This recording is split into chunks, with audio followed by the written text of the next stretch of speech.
Hello and welcome to another episode of the Mic'd Up Show, quickly becoming known as the longest running live show on LinkedIn. We are on video now. We've done it every Thursday, haven't missed a beat. This is getting close to our 100th episode, and we have someone returning, Eddy Perez, who is president, founder, CEO, everything over there at EPM, and he's been on a past show. Oh, by the way, we do these shows live on LinkedIn and YouTube because we do want audience participation.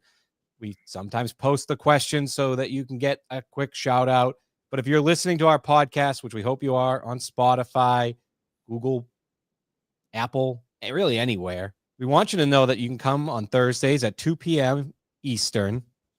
And of course, at 11 a.m. Pacific here in sunny San Diego.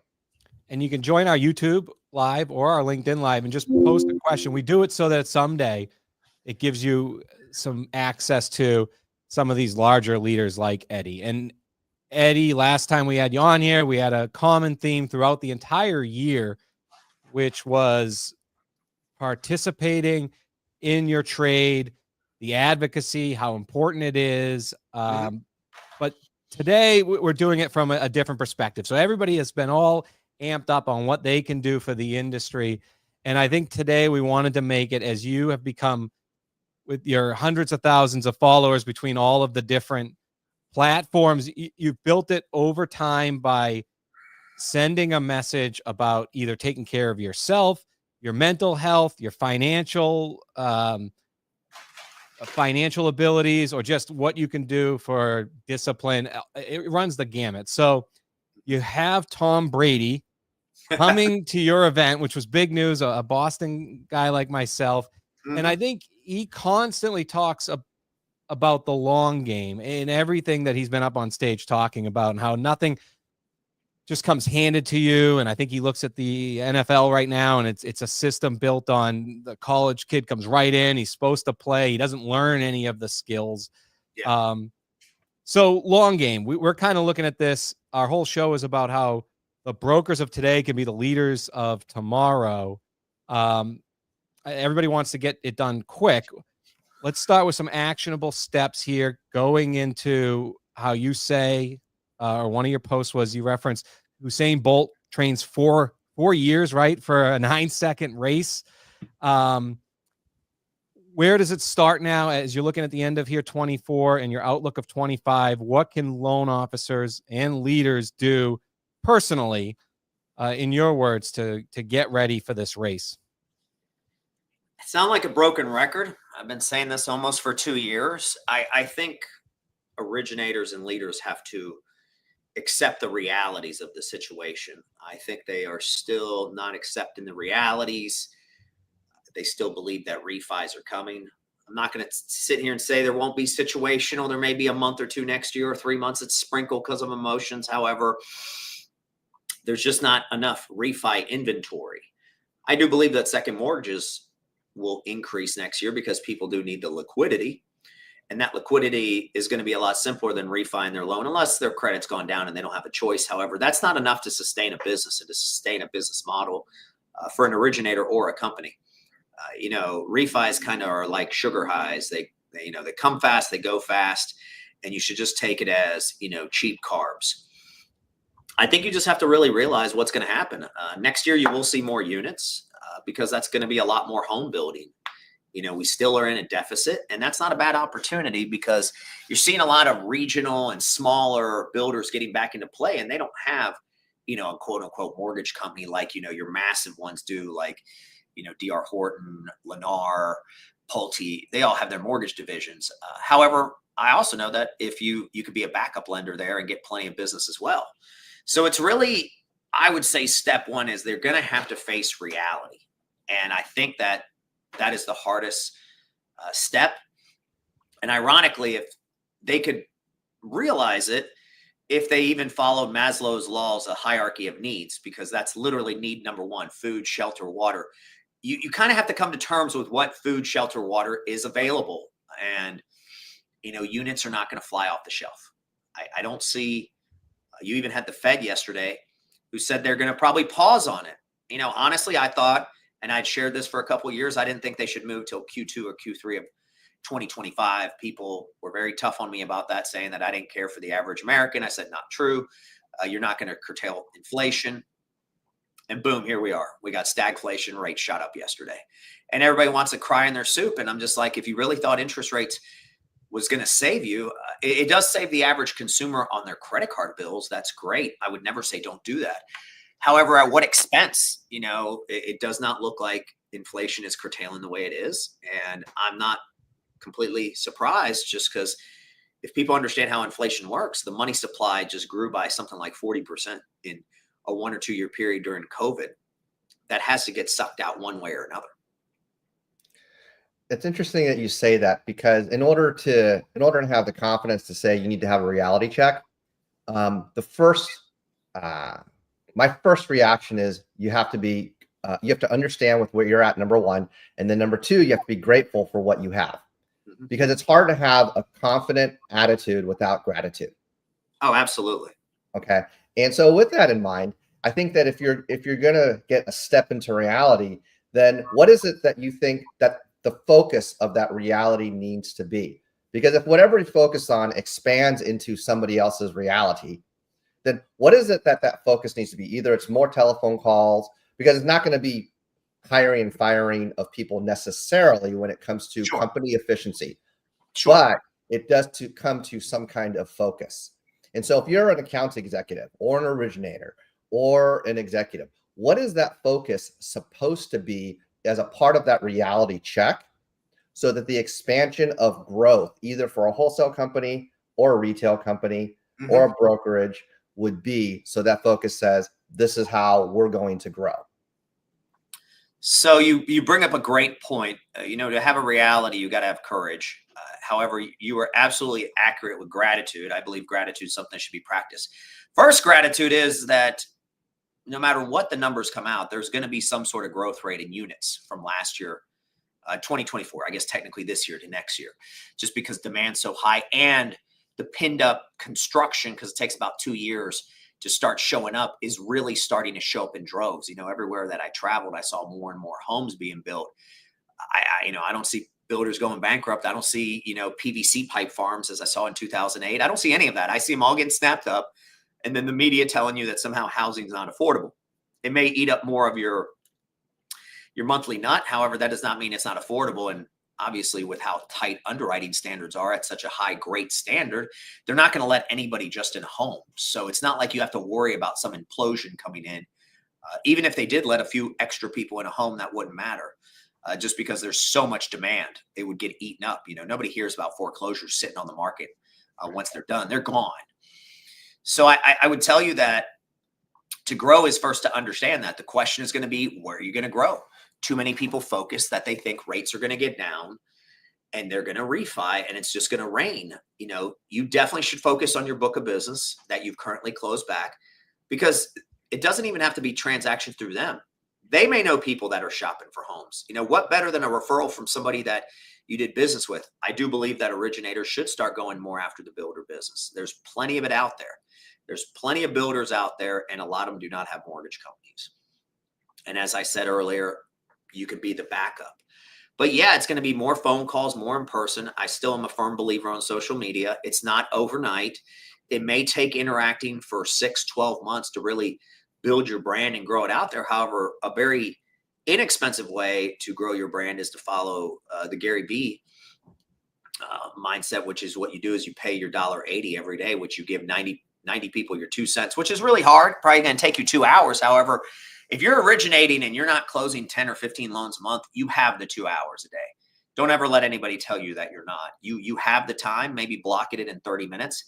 And just don't like everything. Like, actually comment and watch the videos and watch things and interact with people. People will genuinely appreciate it. And then they'll go back on your content as well. So you have to have a long game, but understand, to have a long game, there's things you have to do every day. I understand there's days off. I understand there's days that you may not feel like it. However, that's discipline. And you talked about, when you opened it up, Mike, about Tom Brady. Tom Brady, I think, said it best in his induction into the Patriots Hall of Fame. He's like, you got to do what's hard, which is be consistent. For awfully long periods of time, and I think consistency. Some of the best originators I see right now haven't even been in the business 3 or 4 years.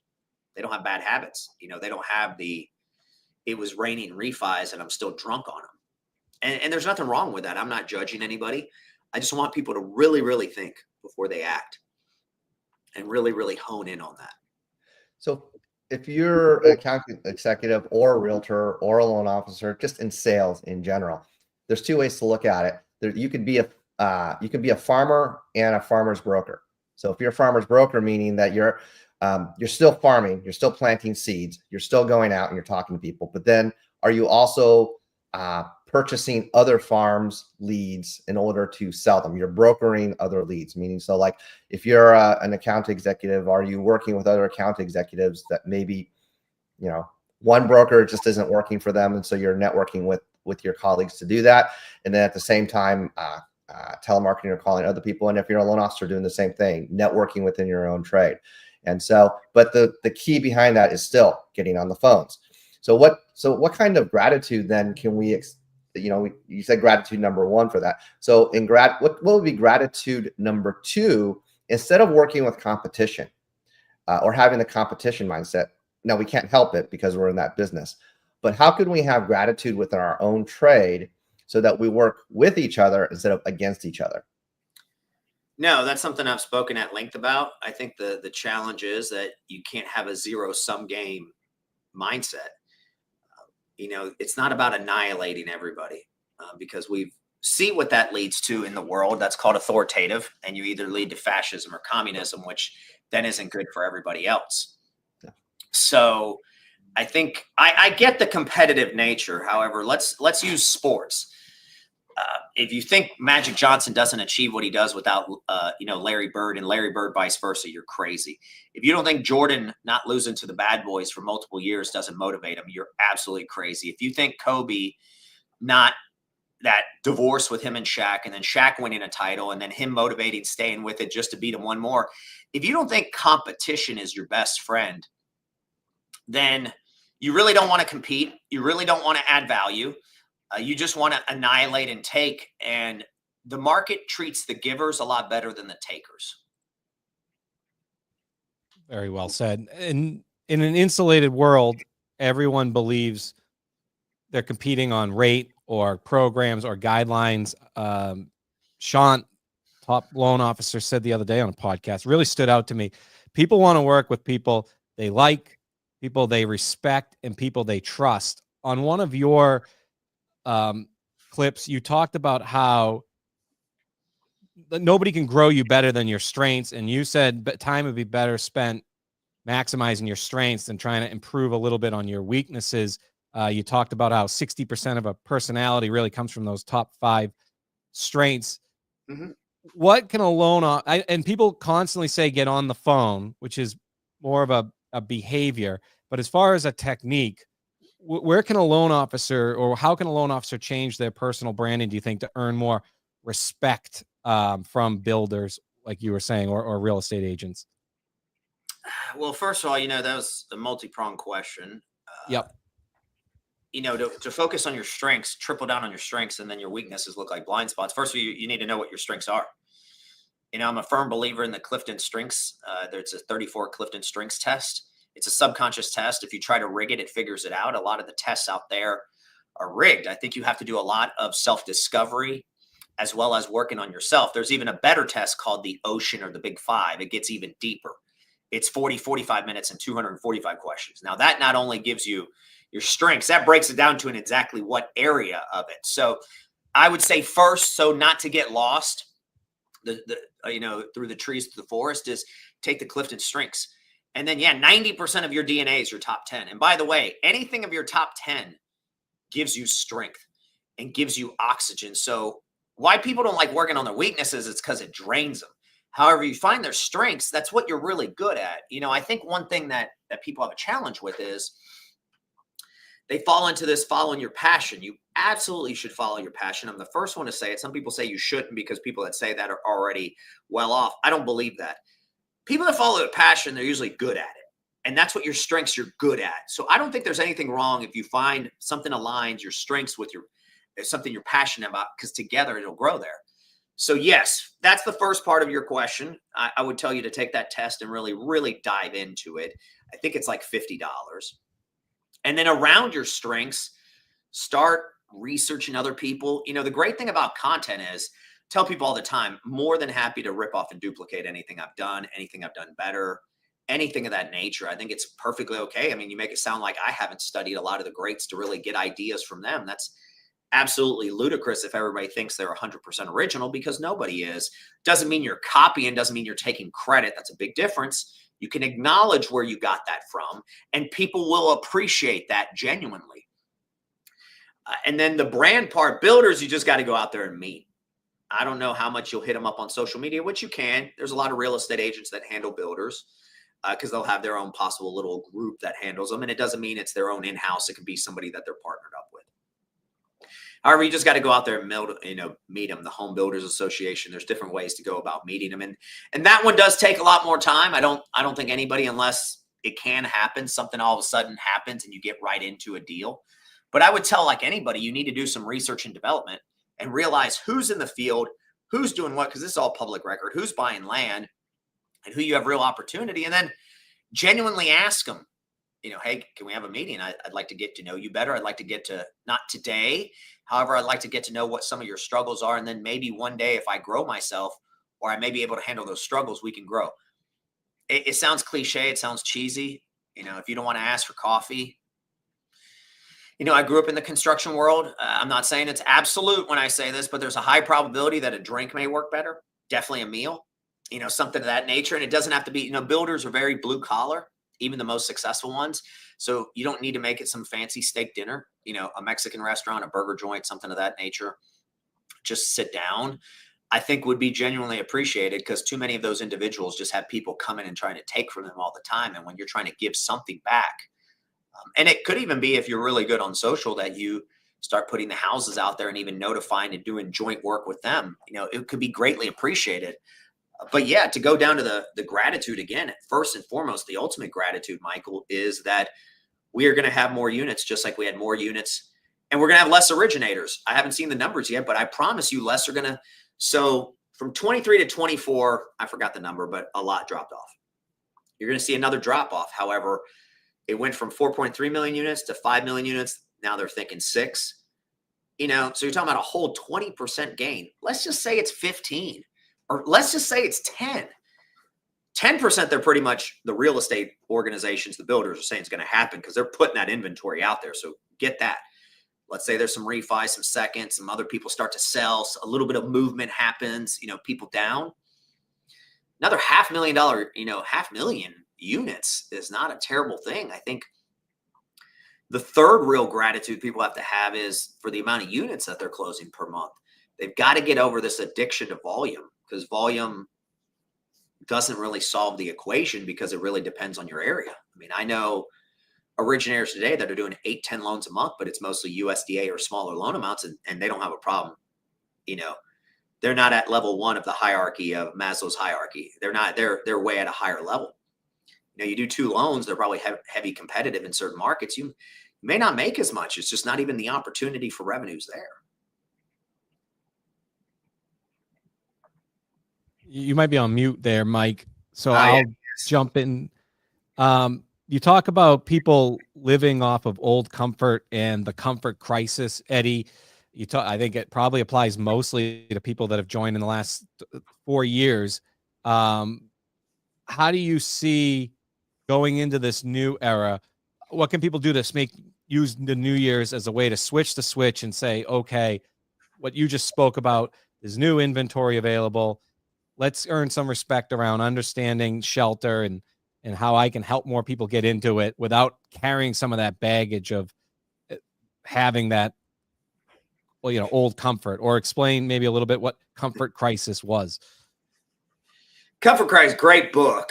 It basically illustrates something so true. All the must-haves we have to have today to live were nice-haves. Nobody took warm showers. I remember when I took cold showers for 9 months just to challenge myself in 2023. People thought I was clinically insane, and that's how people took showers. I don't know when the water heater and all that was done, but consistently warm showers is a newer generation thing. And I think, like anything with added prosperity, does come a softening of the nature and the comfort that I don't think it's good. I mean, humans were meant to struggle. And what I mean by that is every day is a struggle. Getting up, going through the motions is a struggle part of life. It's the steps of life. And I don't think you need to avoid them. I think you just, and there's a lot of comforts that, it was very comforting when it was 2-3% and refis were raining and everybody wanted to move a house and everybody was paying, 10, 40, 50,000 above asking price and things like that. Those days are gone and they're not coming back. That's what I want everybody, if they accept anything, is it's like early 80% or below 5% interest rate. There's a lot of people that are loan locked. Either the rate's too low or they paid off their house or they're close to, and they have no real reason to move, even though if the house is too big.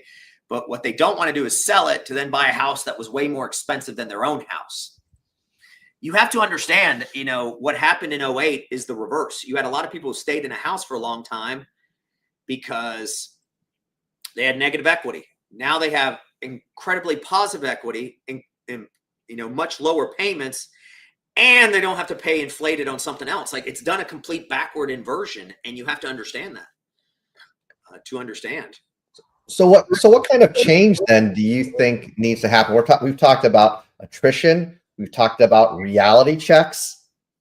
We've talked attrition, meaning originators are going down. We talked about the reality checks that leaders and originators need to have. More loans are going to less originators. Yeah, we've talked about how one of the things that you did to appreciate discomfort was a cold shower. I do cold plunges. So how much more does a person or a team have to commit to discomfort in order to focus not on the discomfort, but focus on it could be worse? But we know it's on the other side. So how do we focus on the other side while going through discomfort? In other words, what kind of discomfort do we mentally, emotionally, or internally have to go through in order to know what's on the other side and focus on that? I think if everybody annually read the book Man's Search for Meaning by Viktor Frankl, that could answer a lot of it, because it's going to have to come from within, whatever that discomfort is, because it has to be your goal. I don't want to ruin the book. I think it's one of the greatest books. I think it's the greatest book ever written, because it basically teaches you that if you can give your purpose of pain, you can endure anything. I think people need to understand, if they really want to be in this industry and the prices that go. I mean, you're still going to see 6-something million units for the next few years. You're going to have 7 million units. That's not a horrible market. That's just the late 80s, early 2000s, before 21 years in a row of falling knives and rates and all that. Those days are gone. That's the old guard. It's not coming back. You definitely, with inflation, you're not going to see quantitative easing. That's the only thing that took interest rates below 5%. There's some reality people have to. The great news is this, Michael and Mike, a lot of people aren't going to do the work. If you just go do the work right now and talk less and do more, it'll rain loans. Now, don't do what a lot of originators do. After it starts raining a little bit, they give up because they forgot the road they had to do to get there. Like, if anything, refine it, get better, maybe get quicker at building those relationships and fostering them and go from there. I would also tell you that holding high standards is probably a pretty important part too. And what I mean by that is, if a realtor gives you their junk loans and now there's data out there to see all the business that they're doing, then you should probably fire them. And I know nobody wants to hear that, because that realtor gives them this type of loan, and it's a loan that probably stresses you out, destroys your mental health, and doesn't let you go focus on the other ones. Or, have the conversation, ask for the better stuff. I do all your tough stuff. You're just using me at this point. I'm not going to be used. So we need to see something, or this isn't a relationship, and it's okay to cut those ties. You got to have that courage to cut ties with people. Yeah. It goes back to, people work with people they like, trust, and respect. If they're giving you their junk loans, there's somebody they respect a lot more than you that's getting their conventional loans, and you need to address it. Who's already told them, no, I'm not doing those? You can send them to whatever, Johnny. I don't know. I don't know if you've seen this interview with Urban Meyer. Urban Meyer is, of course, the former coach of Ohio State. Three-time national champion. Of course. And but prior to them becoming national champion, they were in some kind of mode. They were suspended and they couldn't go to the national championship game because of suspension purposes. And he goes and talks about how he's in the announcers group for ABC or ESPN or one of the TV booths, and he's watching Alabama come onto the field, the Roll Tide. And he begins to look at what they're doing. He sees how the players are coming together and they're giving them the fist bumps. And then but even more so, then he sees the coaches coming by and he sees what are they doing before. Remember, he's up in the TV booth and he's seen everything from a bird's eye view. He's watching what are they doing on the field. He's watching the players. He's watching the coaches. He's watching even the support staff, the athletic trainers and people that are helping out. He's watching the full culture. He's watching the whole culture. He's watching the whole culture. And from then on, in the entire broadcast, even though he's announcing, he's doing color commentary in the booth, he is furious. And he's going and talking about how he is like watching everybody. And he's texting all of his coaches. And he's texting all of his players. And he's saying, we got to do this. We got to do this. And we got to do this. And from there on in, for the culture that he established, he called it the chase. And he goes and says, hey, we're going to now pursue greatness based upon what we have seen, based upon this national championship team. Everybody outside of the Ohio State culture doesn't know what's going on because he says the chase, the chase, the chase. Everything in the culture is the chase. So, Eddie, my question to you after telling you this story is there a company, either your own or somebody else's, you don't have to name the company, but is there a culture that you have seen either in the mortgage space yet that you say, you know what, that's the chase, either in the executive staff or in the sales staff or in the operations staff? That's the company that we need to chase. Because for the focus of 2025, there's all kinds of success. Maybe in ops it's good here. Maybe it's in sales it's good here. Maybe it's good in executive staff here. But is there the chase that you think that you have seen that you would like to pursue? No. I think there's a lot of great organizations that have great blueprints, that have great leaders. So don't get me wrong on that. However, I think that the industry's culture has been affected since the crash, as well as from what the ill effects of what Dodd-Frank did. And I don't know, it created a very mercenary culture in this industry. And then a lot of people want all around, and I'm not sure. It's kind of like you're seeing it now in college football, the NIL, what it's doing to the culture. I almost think that Dodd-Frank was the NIL bill too, to our industry. And I'm not sure that anybody has, any organization, you can strive to have. I think there's a lot of organizations that have good culture, but you're talking about elite. You're talking about that Bama run with Saban. I don't see anybody with elite culture out there just because. Well, I just don't see it. The big piece you said is the nil. As somebody that is working with clients right now that we partner up or sell into larger lenders now, talking to a lot of the top 100, top 50 like you, Eddie. And on the retail side, the players are running the show just like college in the nil, meaning if you don't cater to them, not just in their needs to sell, but in the little trenches like the P&L and who's going to pay for an LOA and who isn't. And the LOA to me is the comfort crisis. And I think a lot of people are not doing enough business where they need a full-time assistant, especially if they're 100% commission and they have a W-2 assistant working with them, but they have the ability to ask for it, just like players now. And I think that's why Saban left. You can't run anything from an organizational level if you're flying the plane home from the national champion or flying to the national championship and you have players coming up to you asking how much money they're going to make for next year. And they have to, because the NIL actually starts, the transfer portal starts before the national championship. It started. Yeah. And I see it all the time in mortgage. You can't build a culture until you check with the players to make sure they're cool with it, because they're not going to leave because of probably Dodd-Frank and the fact that everybody sells a lot of GSE loans. So they're all the same price, more or less. That you can't have a sale and then say, I'm going to run it this way. So I answered the question very firmly. No, I think you're in the NIL. I mean, there may be some exceptions that happen, but those exceptions are only going to happen because people want to join that organization because of what's within their four walls. They're still going to deal with a lot of adversity because it's a recruiter game. It's a 90-day rate sheet game. It's a send them all here game. I think that Dodd-Frank was NIL for this industry. I just think that I think it's 14 years old now, but it really didn't have its effect for another year or two. So you're talking about 12 years deep. Yeah, I don't know, dude. I don't know. So then, how much lender. Does branding then? I mean, NIL is about branding an athlete. Yeah, and, right. Right. That's what it is on paper. It's pay to play in a nice way, in a legal way. I'll just call it for what it is. And in the college sports, college football makes more money than the NFL. Some can argue, or is on pace to, if it continues to go big.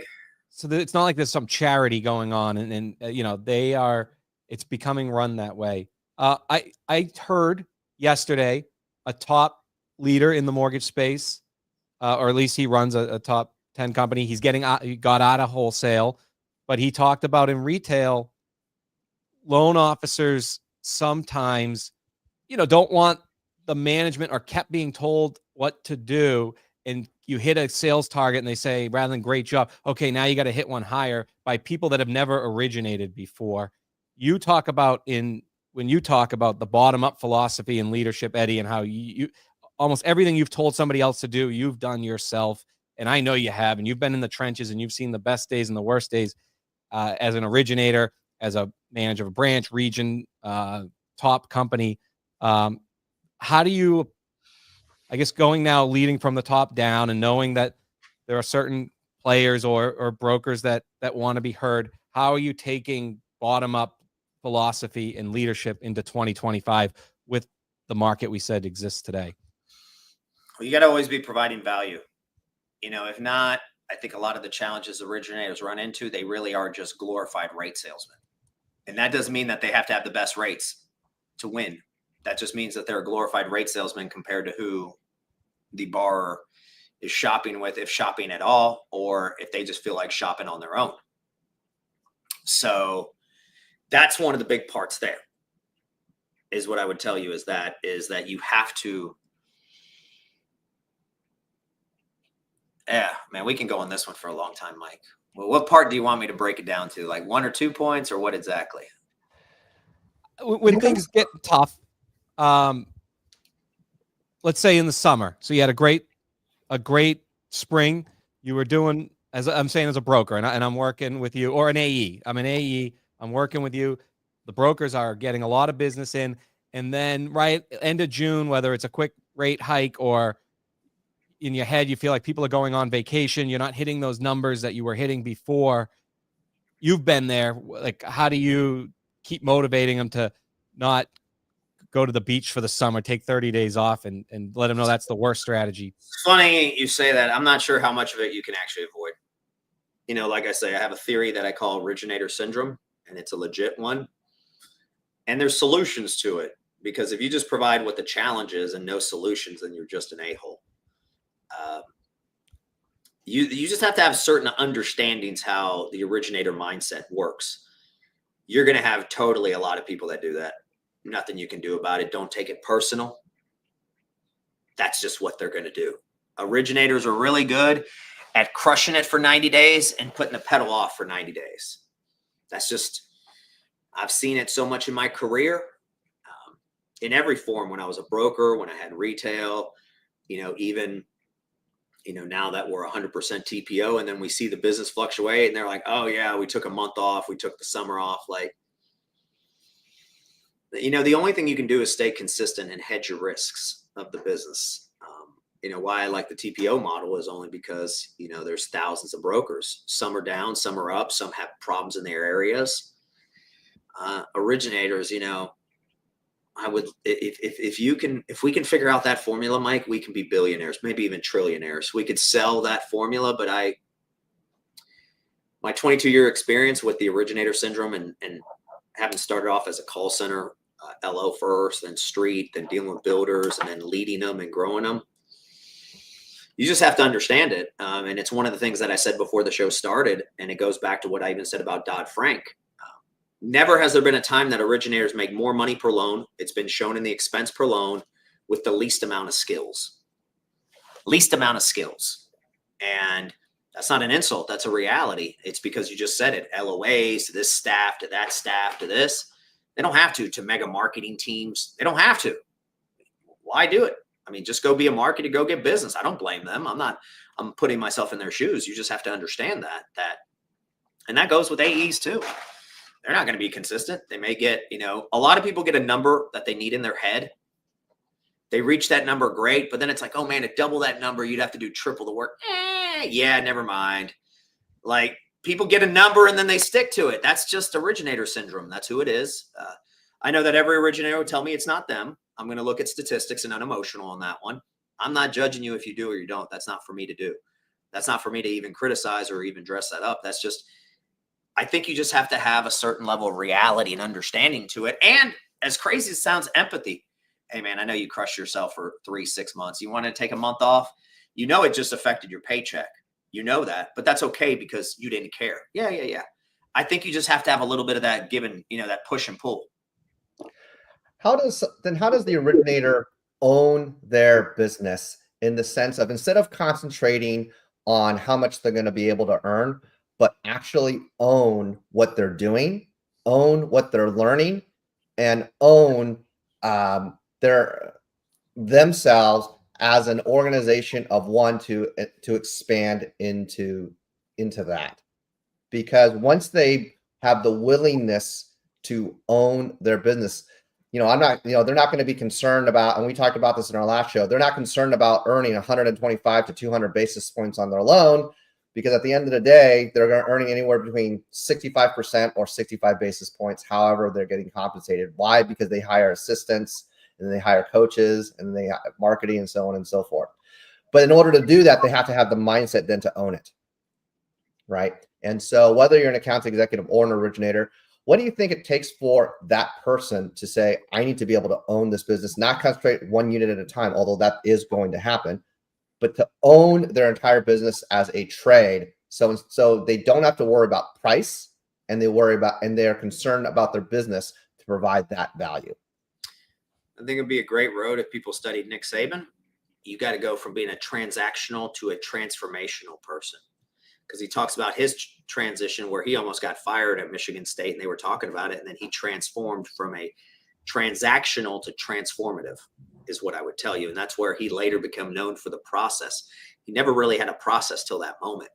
His process that became super famous only became super famous after he was right at the brink of possibly getting, it's not like they had given the threats, but he even mentioned it at our event where there were discussions about firing him. And then he pulled off some victories because he didn't worry about the outcome. He worried about that moment. And if you can't get it done there, brush it away. The milk is spilled. What did you learn, and how do you apply the next play? And as we know, after that, and I think he said that was 1998. So then he left to LSU, won a title, went to the NFL, came back, and then won 6. I mean, it's a pretty remarkable run if you think about it. And he just retired last year. But if you think about it, over a 25-year period, just where he had the idea to transform it, and it takes a while to refine it and get there and get people to buy in. So you're talking about over the next 25 years, he won 7 titles and played in even more, probably like 10 or 11, whatever it is. It's pretty monumental. So I would tell you, it's whenever people are tired of being transactional and they want to be transformative. They just people have to be okay with whatever their business model is. No different than I was okay to have, retail, wholesale, and then go 100% TPO, because we do non-del as well. I was completely okay for different reasons. You have to be completely okay. And you mentioned earlier, Mike, about somebody that was wholesale retail and then got rid of wholesale. You have to be okay with who you are. And you have to understand, like I say, I go back to it over and over and over again. If you understand originator syndrome, the strengths and the weaknesses of it, and just focus on the strengths, it'll be pretty good. Because originators will love to focus on the things that are not going well. However, there's no total package out there. Nobody out there is good, fast, and cheap. You pick two and you go. If things are cheap, then they may not either be good or fast or ease, whatever you want to call it. You have to just understand to pick your battles.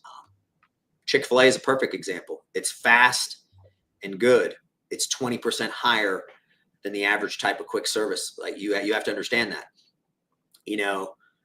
Five Guys, that burger, more like Gubby loans, as I would use that comparison, is really, really good. It ain't cheap and it ain't fast, but it's really, really good. You can even say it's somewhat easy to get because they only have their menu so small. So they would meet at least the ease and the good part, but they ain't cheap. I would actually say they're pretty slow too, not because what they're doing, not that they're slow and have apathy. It's just to make something of a higher quality. It's different than McDonald's. That's not a comparison. It's what I always say in this industry, that doing conventional loans is like going to McDonald's. Predictability, you know what you get. There's only so much on the menu. A lot of options to qualify because those individuals usually have a higher credit profile. So it's really the consumer. They want something quicker. And then if you want a bigger, on the Gubby loans that take a little bit more work, that's like kind of going to Five Guys is the comparison that I'd say there. And just understand that it may take a little bit more. However, everybody knows that. The originator, the realtors, they all know that those situations take a little bit longer. Still within a 30-day window, don't get me wrong. However, understand that, and even though we've done them in 10, 15 days, understand that the chance of those doing it in 10, 15 days are slimmer than a conventional. And really, like I say, anything in the book, The Art of War, the number one thing that they teach you is about terrain and underrounding your surroundings. And that's what people need to understand. Their surroundings of this industry and what Saban says, control the controllable. So to answer you, Michael, it's really about learning how to become transformative versus transactional.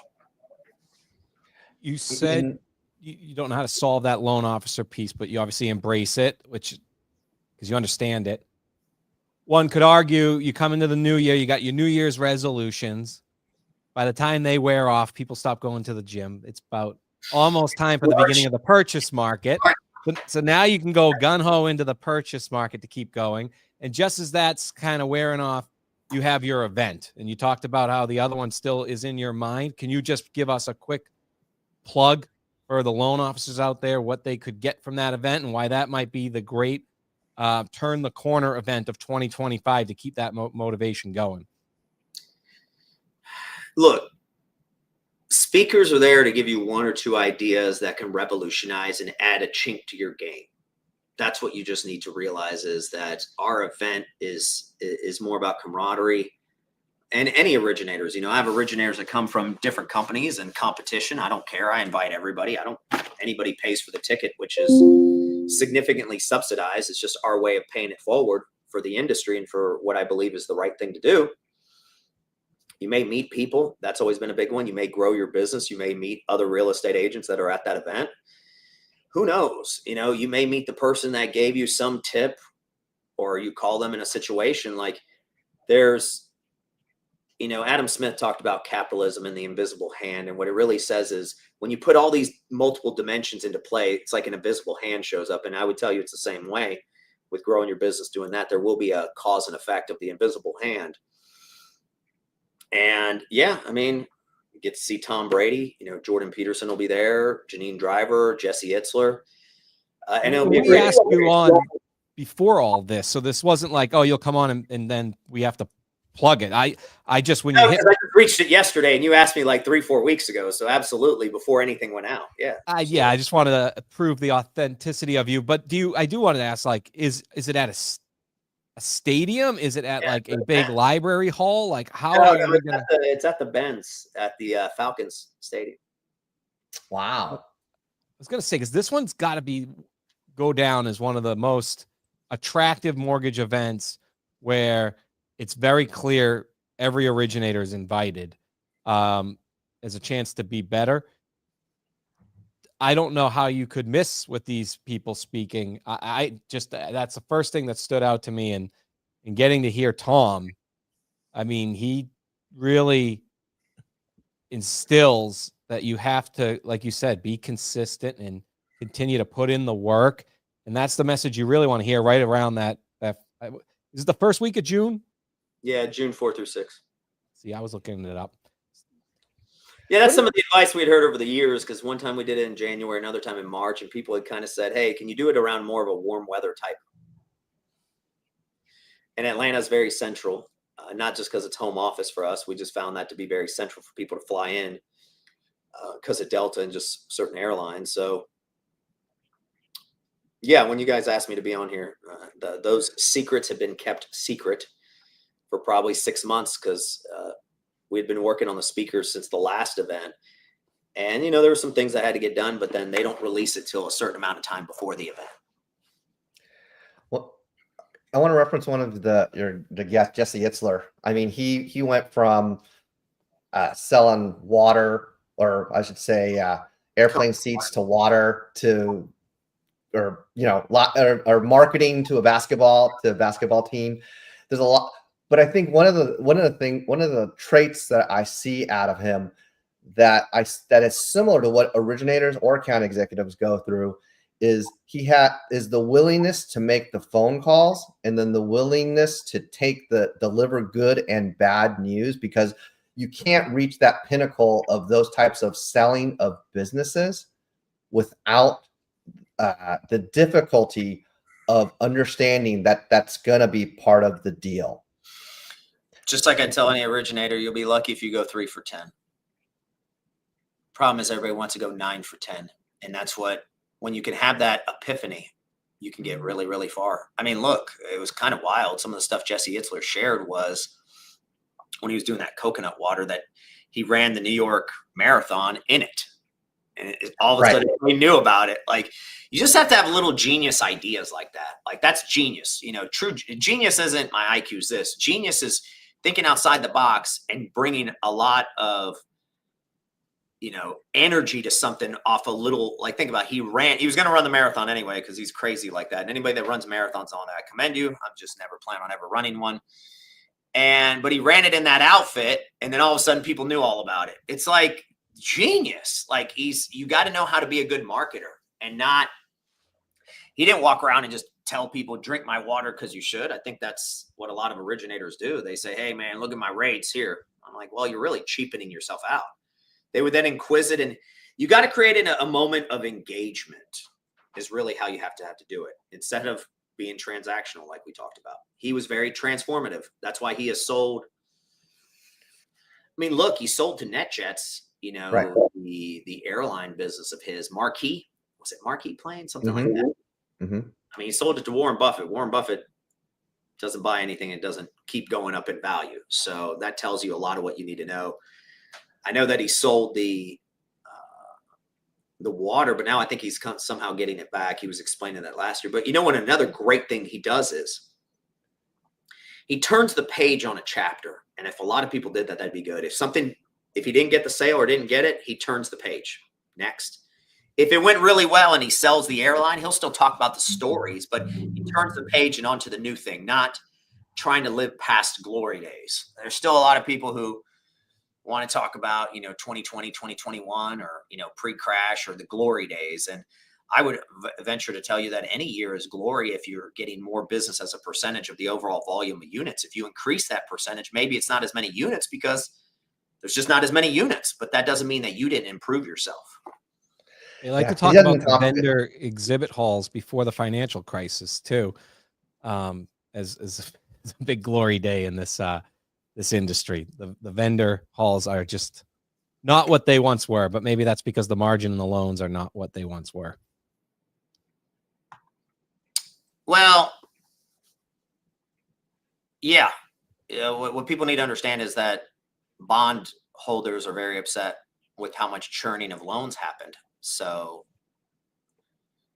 you know, that you're never going to see 106 or 108 again. That's the other part too, to your absolute point, that you got to have the margin, understanding what is going to be happening with margins, as well as servicing rights. You know, if loans refi a lot. Now, look, given what's going on in the marketplace right now, some of those loans may stay on, and then servicing rights may get a little bit stronger, a little bit better over time. I don't know. Like I said, for 21 years, there was so much churning.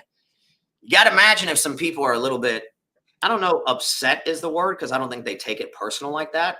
They just may be like, okay, here are the risk factors now that we know them, and then we cut them.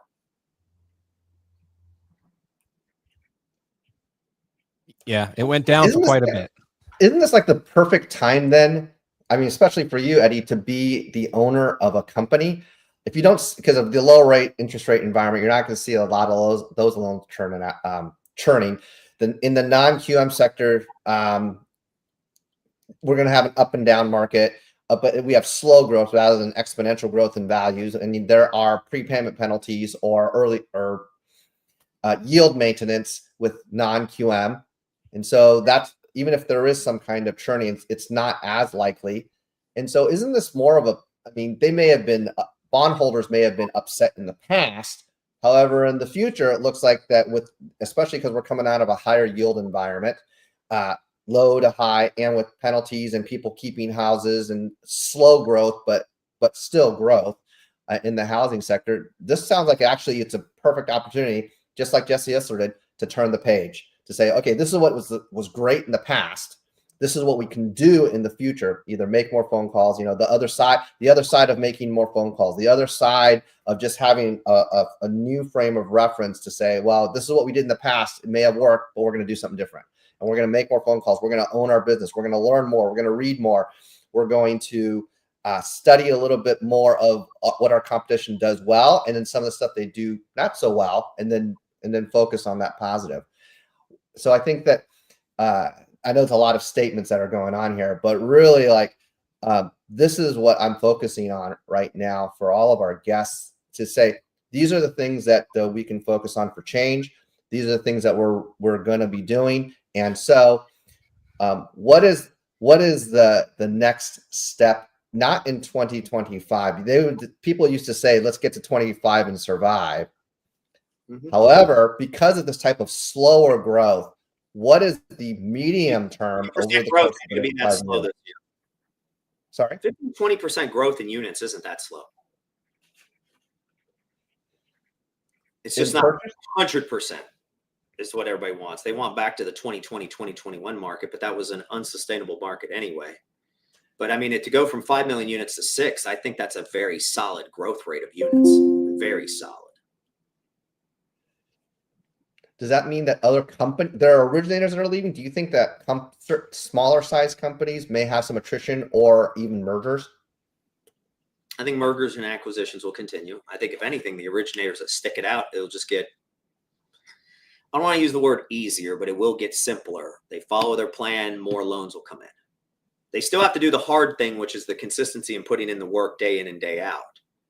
However, like anything else, if there's, I don't know, on a street, if there's 3 less stores, that means the other stores get filled up more. There's going to be more opportunity because of the attrition, and because there will be more volume this coming up year in units. I just think the challenge is expectations. Is that the type of, and I mean, we should be grateful for that, actually. Exactly. That's what I keep telling people. I don't see anything but abundance, because I remember in 2023, people were furious. No, 2022. Furious when it was like, we went from 14 million units to 5.3, the sky's falling. Well, or 5.8 million units, something like that. I forgot the number for 2022. Somebody can look it up. I think it was 5.8 million units.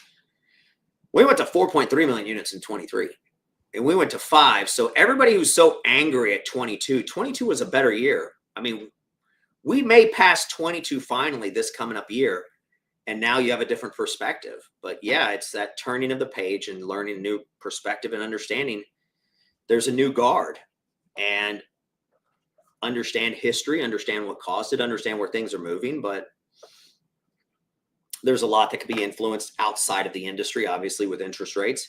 However, the Fed already said the most crucial word to interest rates. People are, I don't understand. They cut rates and it went up. Yeah, because they use the word inflation.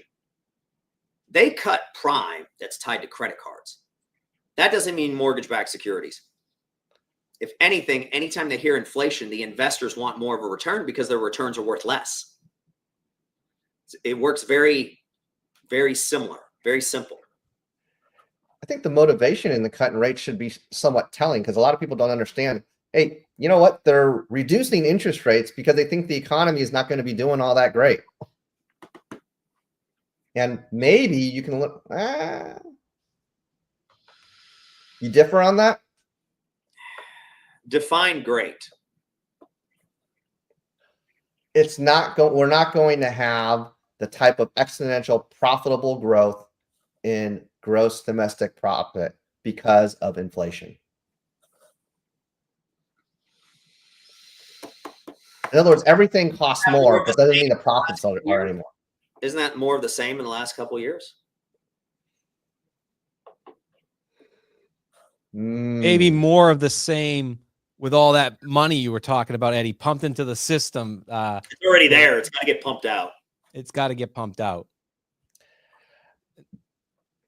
But everything is costs more for the earning dollar than it was 2 years ago. It is, except for originators. They make 3 times as much today as they did 15 years ago. So maybe they're paying a little bit more today, but they've had the highest inflation rate of comp ever seen. As I've said many times, that Dodd-Frank was the greatest increase in LO comp in history. Do you think that's more so on the broker channel or on the retail channel? Originators are originators. One's the American League, the other one's the National League. They're still baseball players. Oh boy. I think that if you're a good originator, you're going to be a good originator across the board. I think that the originators that are I agree with that. Right. But if you're only doing 1 to 4 units, that's when you might be on the attrition table by choice and not by personal choice, not by company choices or broker choices. And I'm going to tell you that most originators are doing 1 through 4 units a month. I don't know the number, but I'd say it's a high percentage. A lot of them are entrepreneurial, sales in general. They are not going to change the page like they're supposed to. They have a number in their head, and they think if they just change this or that, they'll get there.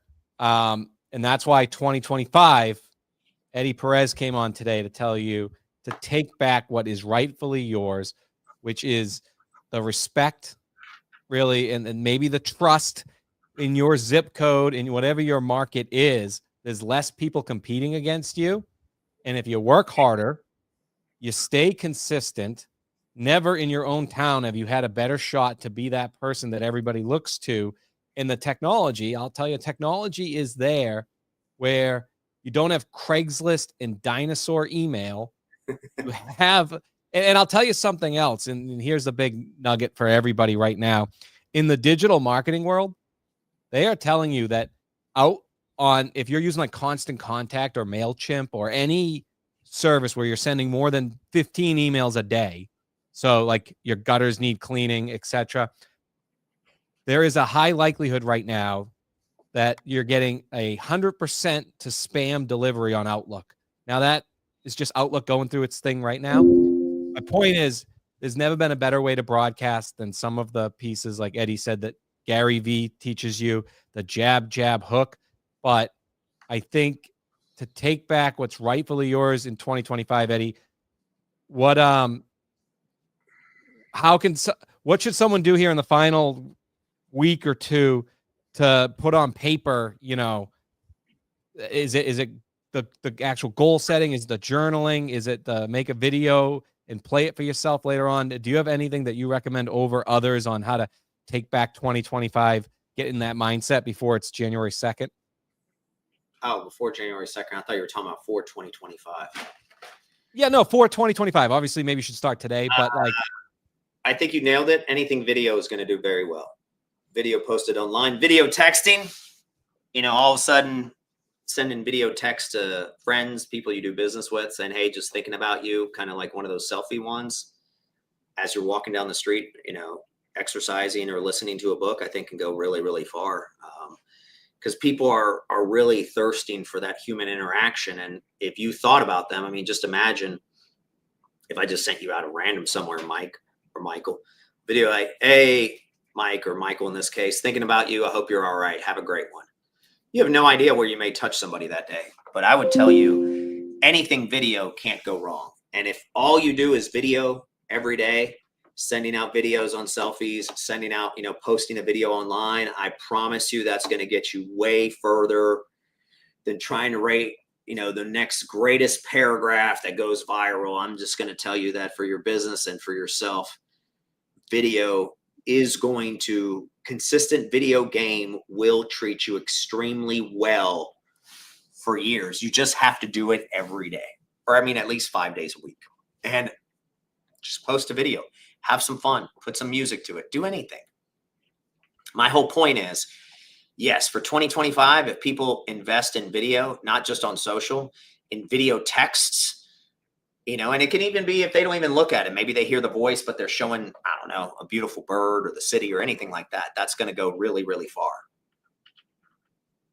I couldn't agree more. But since we're here at the end of the hour, I could go on for that. Mike, do you want to take us home with any final thoughts or questions? Appreciate you coming Absolutely. on. Let's take it home here right now. So, Eddy, number one, thanks for coming on our show again. Deeply grateful for you coming on and being completely transparent. We went over a lot of things today. Number one, being grateful. And number two, pick your hard. If you're going to flip the script, if you're going to turn the page, and if you want to have more value, whether you're in originations or as a retail originator, or whether you're an account executive or whatever it is, be grateful, pick your hard, go do it. And then the nugget at the very, very end, maybe even do it on video. Yep. You nailed it. You nailed it.